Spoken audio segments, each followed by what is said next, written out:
Let's have a talk about secession legislation. In America, we're not divided anymore by an imaginary Mason-Dixon line. While our politics in generations past might have been geographic, today, the red and blue is divided through our yard boundaries. Some of us, myself included, are just tiny little specks of blue in a sea of red. How blue am I, really? So, my voice isn't heard here. Many Americans' voices aren't heard. I'm sure a conservative Republican probably doesn't feel very heard in, say, California. We aren't fully represented, are we?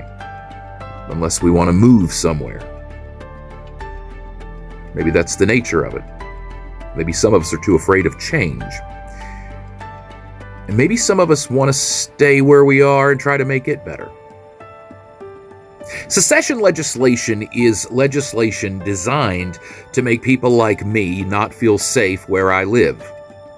Secession legislation is legislation that is specifically designed to cater to one group of people in a state, let's say, that makes other groups of people in that state not have as many rights, not be as protected, and therefore maybe not feel like they want to raise their children in that environment.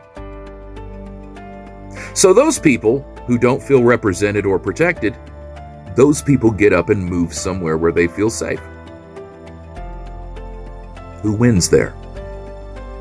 The secessionist, the Confederate, the conservative, the Republican. In the red states where they're pushing these anti-trans, anti-LGBTQ laws, anti-abortion laws, they're trying to weed out people. Liberals, that's only one label.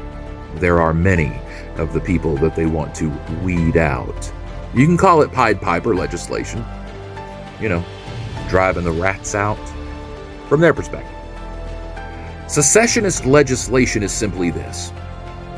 It is to create true red state and blue states in this country. Because Confederate conservatives understand one thing. Their policies fail, and they go broke. And they rely on the blue states, the ones that flourish economically, to support them through welfare, socialism. They know they can't make it on their own. They can't secede from the country like they tried to, so they're going to suckle at the teat of ours.